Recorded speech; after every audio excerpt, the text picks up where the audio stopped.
So what was the atmosphere before during that time? At about 5 to 6 years old, have you seen like actual encounters? I know you've been hearing a lot of bombs going off here and there, gunshots, and maybe some screaming, I guess, or things like that.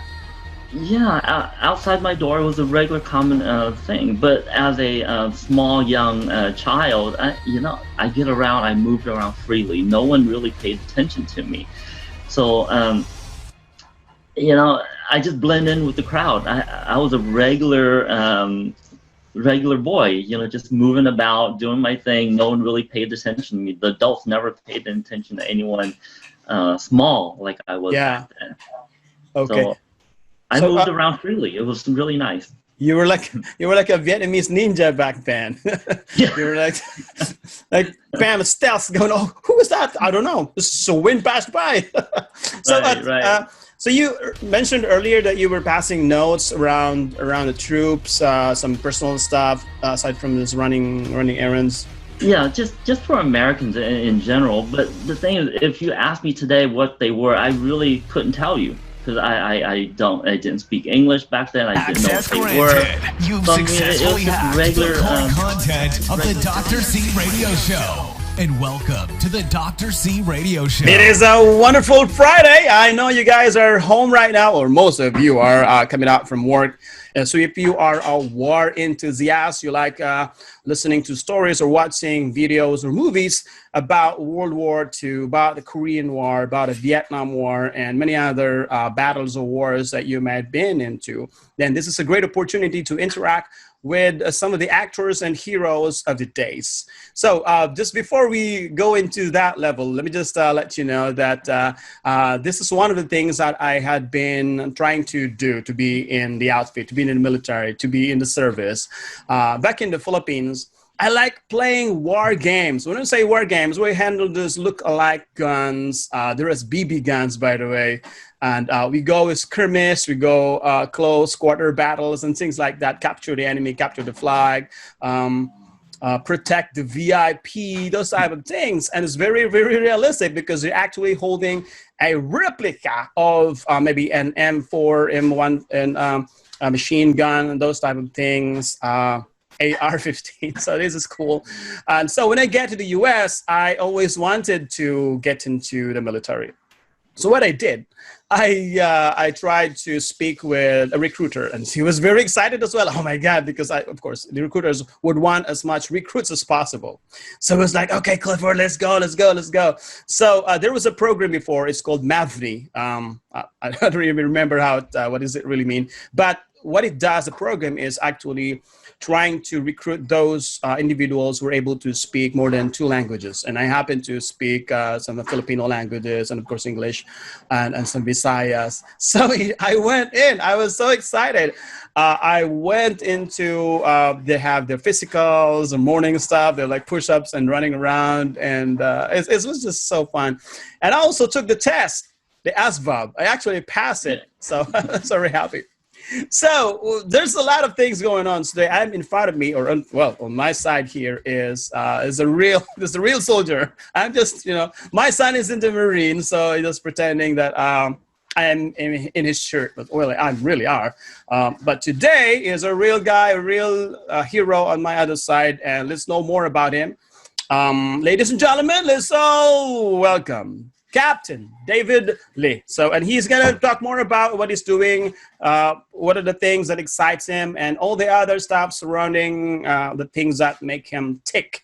So, ladies and gentlemen, is Captain Lee on the other side. Go ahead, Captain. Good evening, Dr. C. Yes, sir. Thank you for having me here. It's an honor. I'm kind of really excited to speak with you. Yes. Okay, so go ahead, jump in and tell us more about what you do. Believe it or not, I joined under the same contacts as you. I wanted to be a linguist. Yeah. And I went into the National Guard and I signed up and everything, and I passed the ASVAB. Yes. And, me and Asians, we score high on the ASVAB. So the recruiters, yay, Asians! Score, right? They're like, oh, hey, Lee, you got 2 degrees, instead of a linguist, you want to be an officer. So, and I listened to his pitch, and there I was. I just said, okay, well, let's take the officer route. So I went to basic training, got through that, went through officer candidate school, passed that. Really proud. I mean, here's the, I went through basic training at the age of 36. I was one of the oldest guy there. Yes, I'm the oldest guy there. Yeah, they call me Grandpa, Gramps. Hey, I mean, I was really fascinated about how you look right now. So tell everybody how old are you now? Oh, geez. Yes, I am 50 years old. So when I heard about that, I was like, really? No way. It's like, yes, I'm 50. What? Oh, boy. It looks like really, really younger than that. But I came over in 75 during the fall of Saigon, and we'll talk more about that. Some of the big heroes during that time, what I grew up as a boy.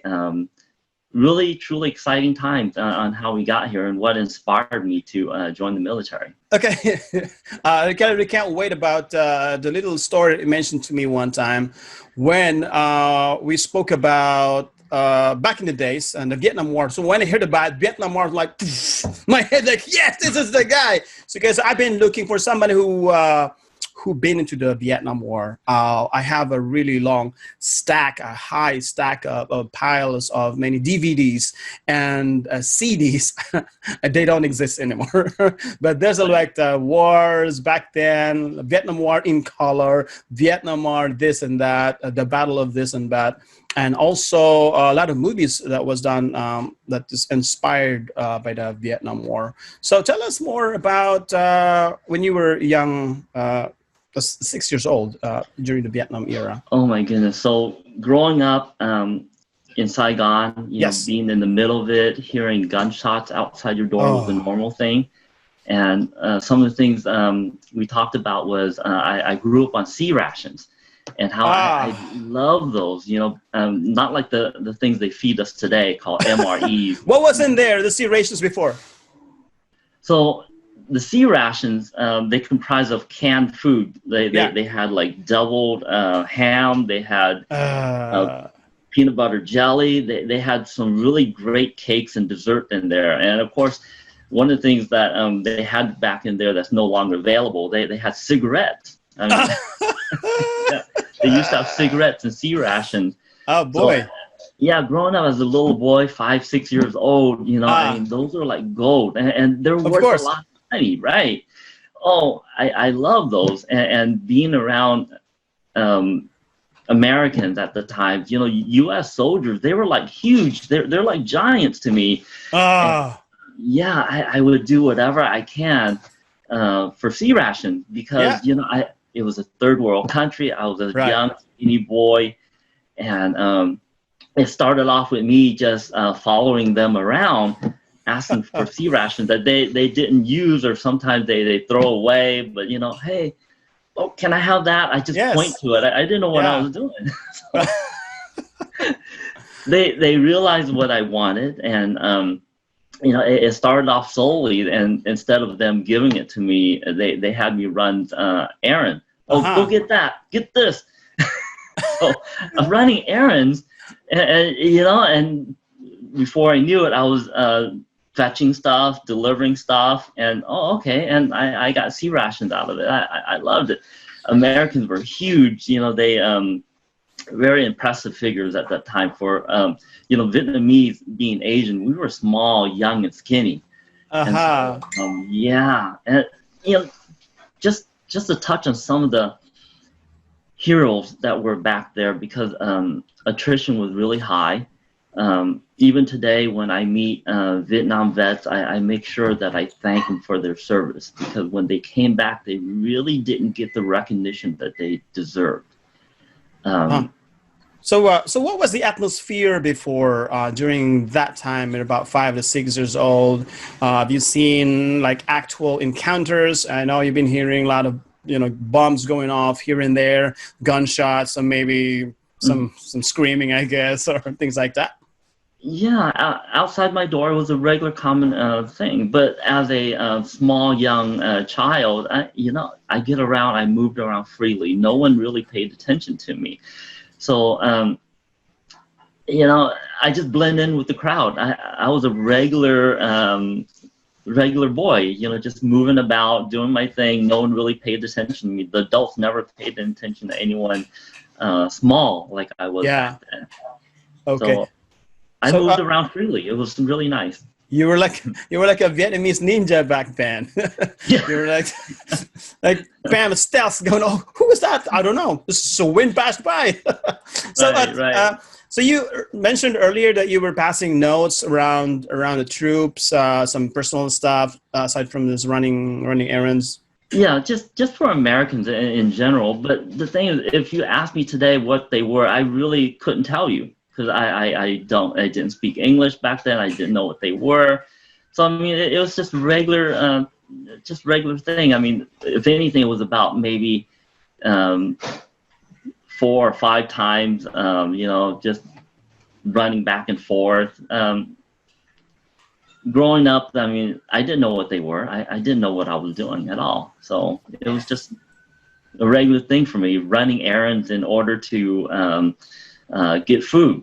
Yes. It's so cool that the initial motivation was like, you enjoy the sea rations. Okay, all right, I like that. It's something that we don't get on a daily basis. And here comes a big dudes, the American guys, and just roaming around and making friends with you. This is cool. And then in the process, you're able to give some favors, like pass around some notes and making sure that they also just leave the normal thing out in there in a foreign land, which is in Vietnam.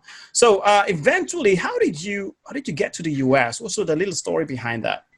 Oh, yes. Family, yeah. So, attrition was high, and my father eventually he's the major in the Vietnamese South Army, and yes, he was a battalion commander in the artillery.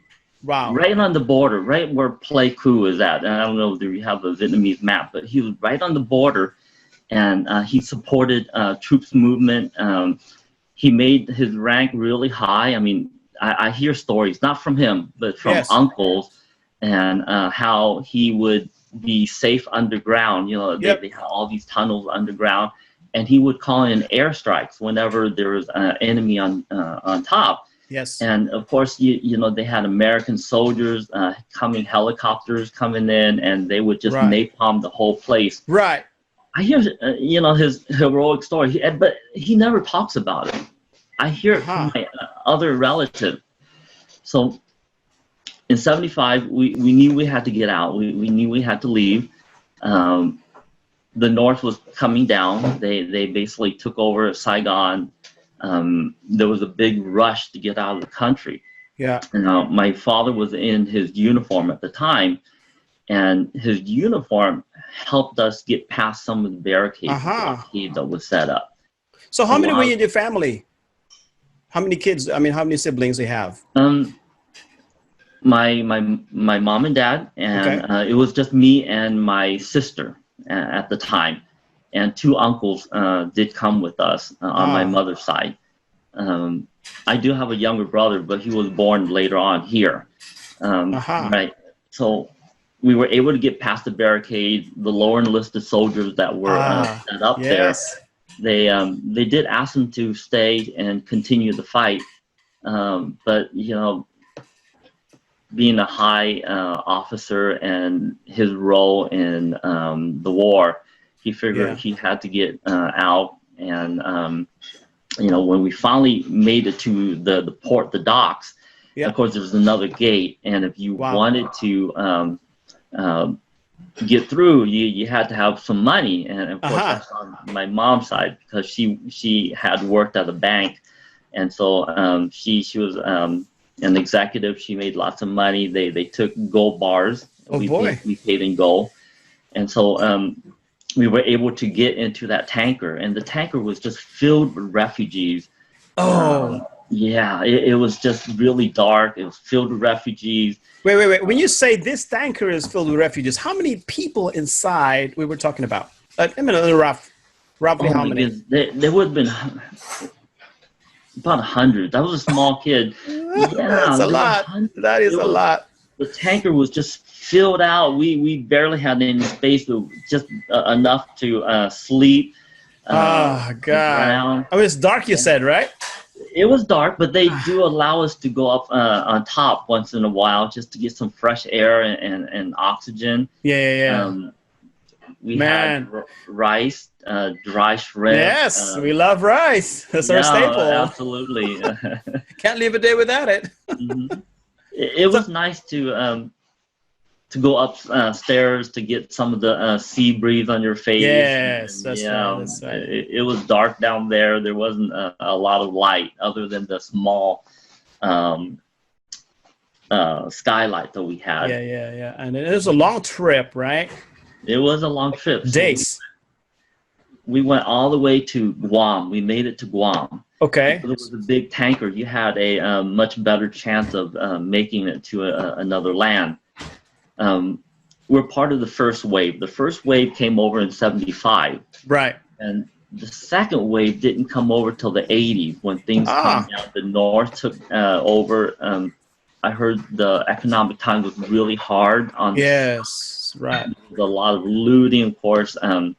Land were given to the northern soldiers and official who won the war. So the South was very poor, and only those who had relatives over in the U.S., they were able to thrive because we would send money home in order to help them out. Oh my God, that was just different back in days. We made it to Guam, and from Guam we flew to the U.S. Yeah. And there were some camps, refugees camps set up. We were in New Jersey for a while. And from there, we once we got sponsored, we moved to where they were. So how old were you when you hit New Jersey? I think it was about 6, going on 7 at the time. Okay. Yeah, I was still 6. I remember hitting kindergarten at the age of 6th grade, so I was still about 6 years old. Not speaking English? None at all. Oh my God, it was scary. I mean, maybe yes school, or no. I didn't speak any English at all. I just knew yes or no. And hey Joe. Yeah, and back then I was probably one of the only Asian kids in the whole school. Oh, really? Back in 75? But the rest of the guys have been transported from Vietnam, right? From say Saigon to the U.S. There could be a lot more other kids with you, right? Or there were, but they were scattered in different parts of the country. Now, once we got settled in Indiana, my father went back to school. He got his degree in engineering. Oh, and my God. Yeah, he worked as a janitor at night and got his engineering degree. And then from there, we moved to California. And because California, a lot of Vietnamese started migrating there. Until now, my friend, there's a lot of Vietnamese in here. Right. But back then, it was towards the 80s, and everyone was moving to California because that's where the jobs were. The job market, especially electronics. Yes, I could imagine. But we're good at math, so my yes, exception. He was no exception. Engineering degree, everything. So we grew up in California. After that, we moved there. Oh boy! I remember California was a lot of apple orchards. Farmland as far as you can see, not like it was not like it is today. Not anymore. Yeah, it's changed a lot. Like maybe in other places as well. It just evolved into another city or another type of location. So we have traveled all the way from Saigon, Vietnam, to the U.S. and you're in New Jersey and Indiana, and you talk about you went to California eventually. So we have transported to California, and to do a fast forward, you are now wearing the U.S. military gear. You are in the Army. So tell us, and then in the background, I was like, hold on, there's a lot going on in there. Tell us more about the Afghanistan story, brother. Okay, so we were there. I was part of a transportation unit. I was a transportation officer, and our mission was to break down some of the Army bases there. We were withdrawing and pulling troops home. We were bringing troops home at the time. When was this? When was this? This is 2014. Okay, about 6 years ago. Yeah. We were pulling. We were breaking down a lot of the bases. I was evaluating some of the contracts, what to keep, what we didn't need anymore. Yeah, U.S. troops were heading home, and you see it in the background. Right. When we came back from the hero's welcome there. Airport. Yes. You this is NBC, right? This is NBC News. Boy. Okay. The media was there, and you want to talk about one of the proudest moments, I guess. You see me heading there right now. See, I was one of the first one there. I remember I didn't even know the media was there. Surprise! Yeah. Yeah, right. Really surprised. I was anxious to see my family. I know my wife was picking me up, so. Right out of the gate, right when the plane landed, I rushed out. Everyone else was taking their time and using the bathroom and everything. So I ran out as fast as I can. I was more interested in seeing my family. Of course. So being the first one out the door, you see me there. So the San Jose Mercury News, they were there. They took a picture of me walking through the gate, and I'll send you a copy of that. But what happens is the whole company came home, and yet they had only a picture of me because I was the first one there. Oh boy, it's kind of funny. Yeah, the 1113 came home, and here's a picture of Lieutenant Lee walking through the gate, like I was the only one. So in the whole group, or the whole crew, how many people were in there? I mean, your team that came by. We probably had about 150 to 160. Huge group, huh? We were fortunate. We didn't have any loss. We planned our routes very safely. There wasn't a lot of ambush or anything going on. We made sure that because in Afghanistan, you had this really big freeway that goes around the country, Highway 1. So everyone takes Highway 1, but then, everyone gets hit on Highway 1. Oh, boy. Yeah. So if we know of, and we keep it secret because I do have a secret clearance, but every time, we know where the enemy might be, we might drive around them or take an alternate route or something. So we were very careful about planning that so we wouldn't get ambushed. So we made it back in one piece. I was really happy about that. That's great, I was a safety officer there, so we got a big award from the battalion for safety. And you as a Vietnamese ninja, so going on stealth and behind the radar, they won't know. Okay, what was that? I don't know, just some tumbleweeds maybe. And that was you already sneaking in the behind, flanking on the enemy. In and out before you know it. Whoosh.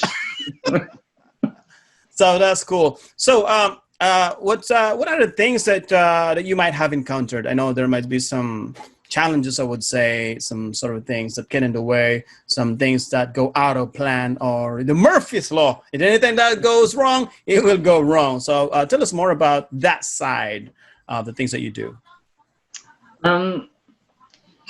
Well, we had to plan our route carefully, and every time we passed by a village, we were always kind of on guard whether we would get ambushed or not, right? I mean, a lot of my fellow soldiers, I mean, you have the gunner on top. Being an officer, I was always on the bottom. So we were very fortunate. I know there was a lot of things I got to do that I would never get to do as a regular civilian. I got to fly in the Chinook. I got to be in one of those big MRAP. It's kind of like a big Jeep up armor Humvee.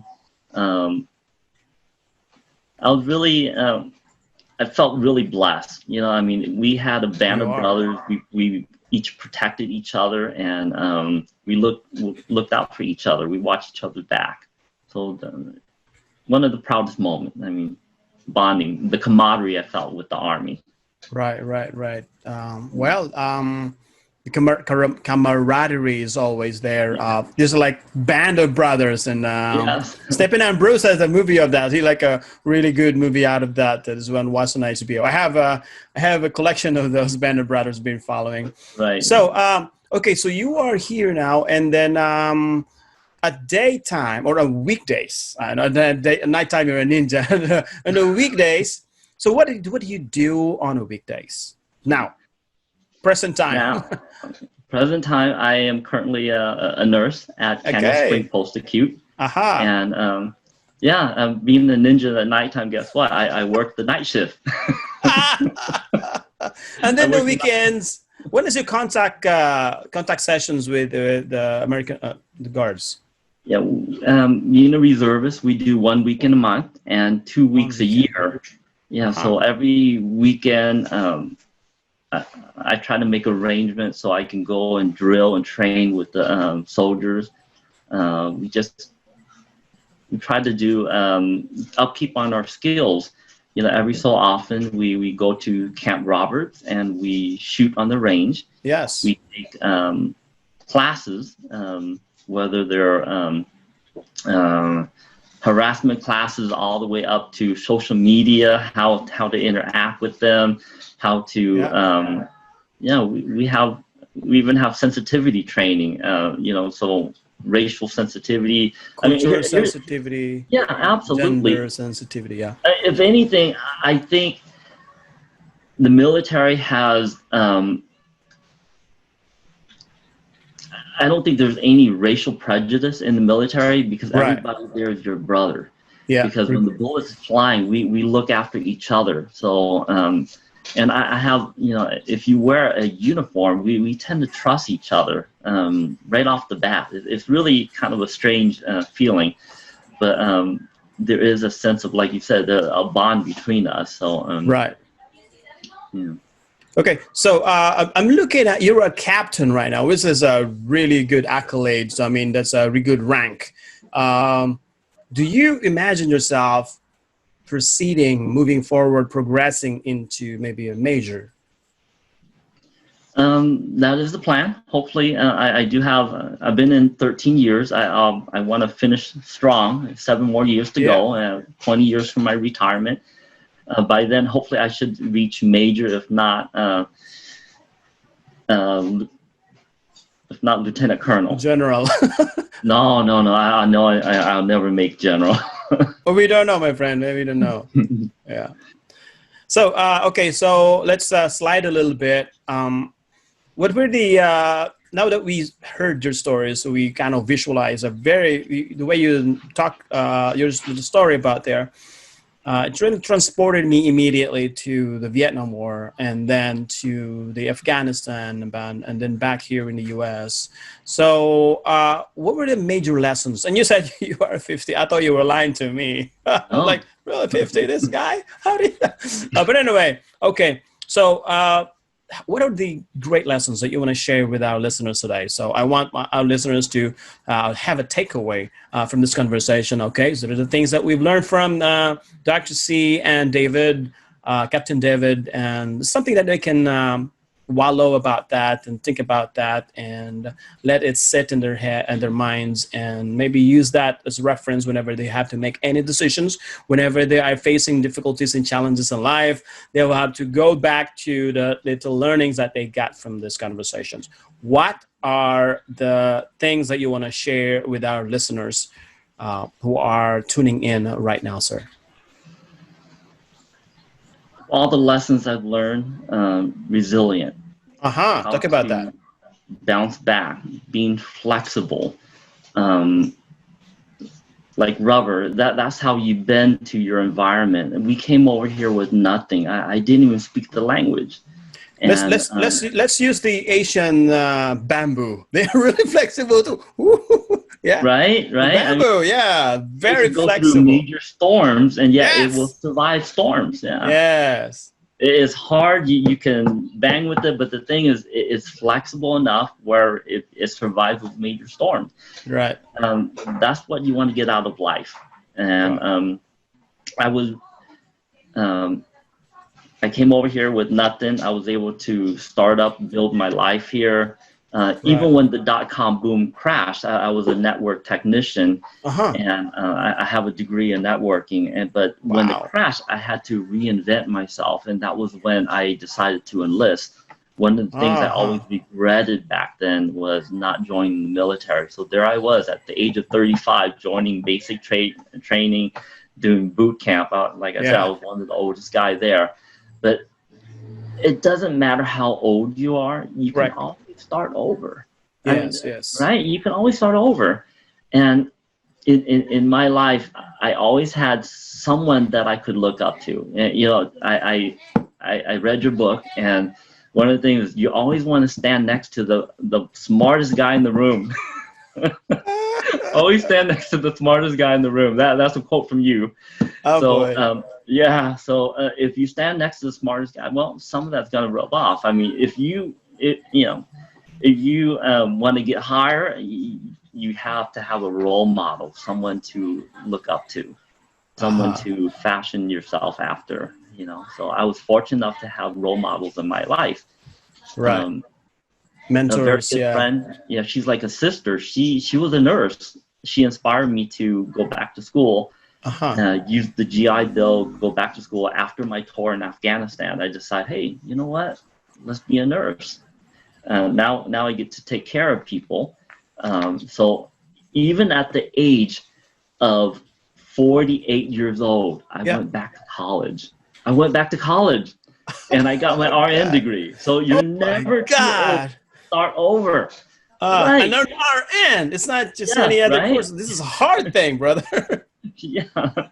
So at the age of 48, one of the oldest there, and all these young kids among school, right? I mean, there I was going back to school among them, and here I am. I made it to where I am today. So don't be afraid to start over. Yes. You know, even when it seems darkest, you know, hey, it's never too late. It's never too late.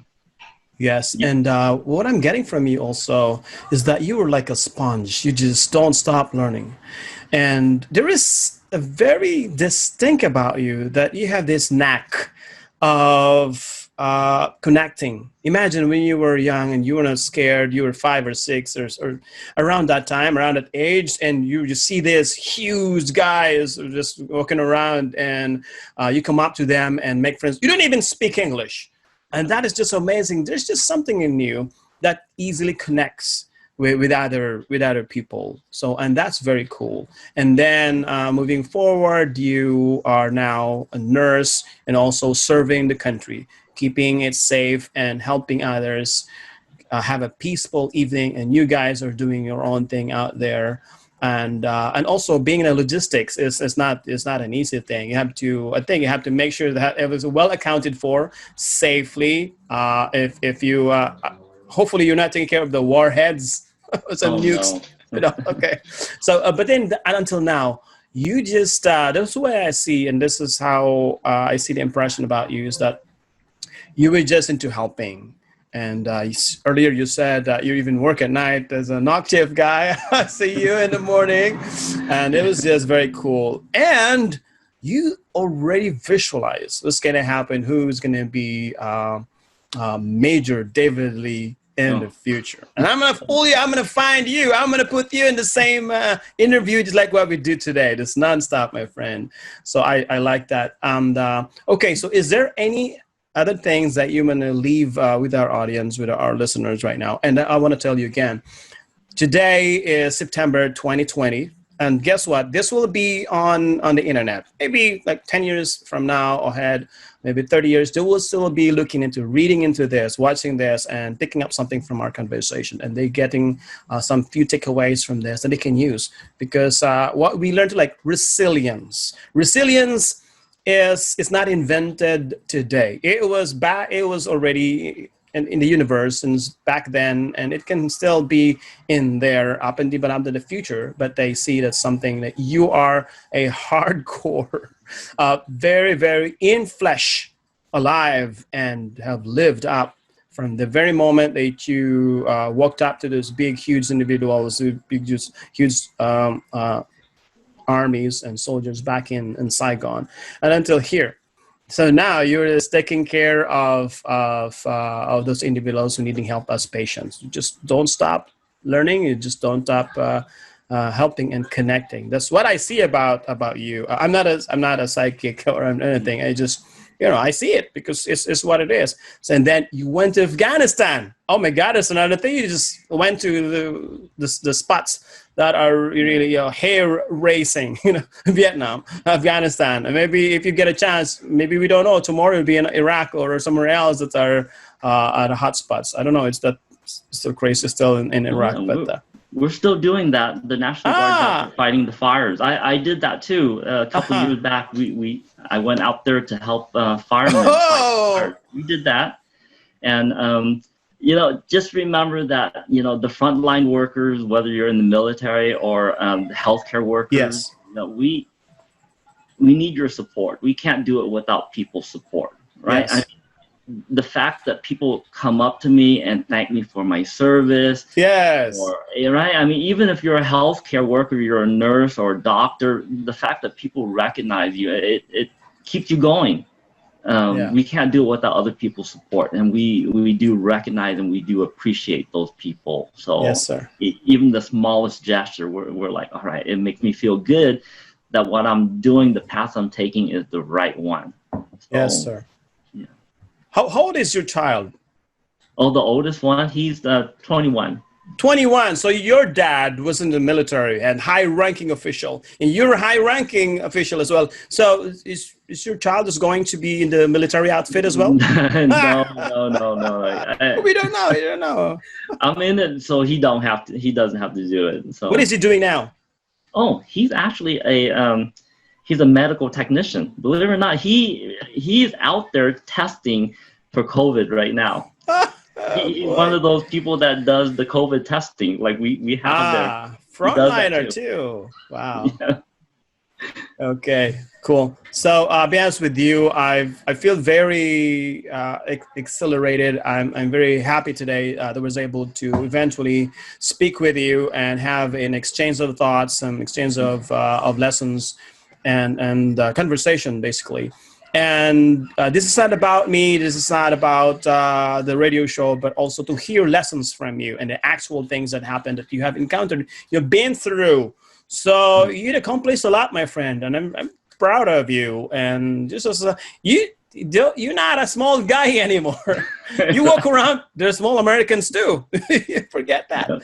So in here we just blend, which is all equals, and it's not about the size. But today it's about what you do and how you impact the people around you, those who are in needs in many different forms. They could be in need of medical assistance, just like what you do. They can be in need to have more like a more safe environment when there's no threat.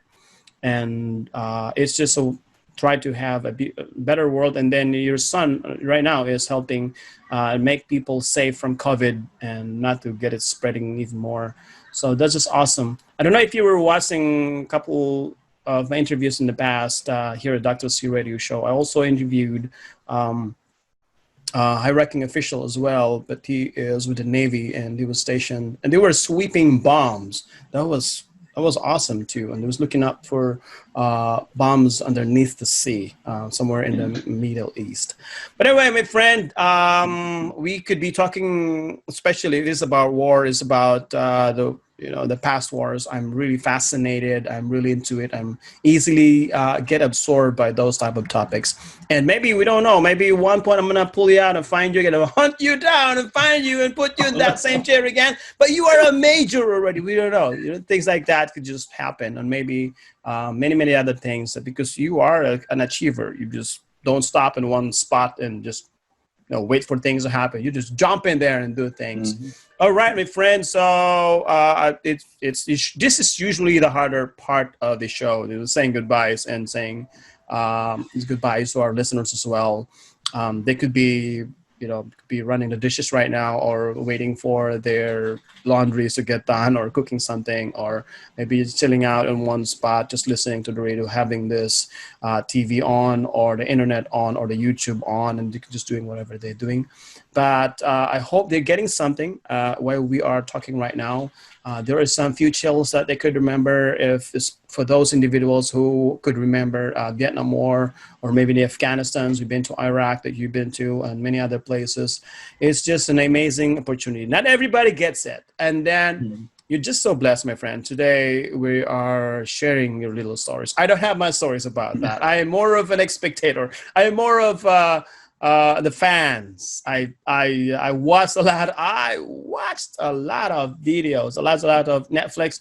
I just in one setting. I don't want to keep my eyes off the TV whenever there are movies about wars. There's a lot, my friend. Okay, so I know you mentioned some few things. We're saying goodbye. Last few words from you before we finally jump off our Humvee. Well, thank you for having me. I appreciate the chance to tell my story and share the knowledge and the experience that I have.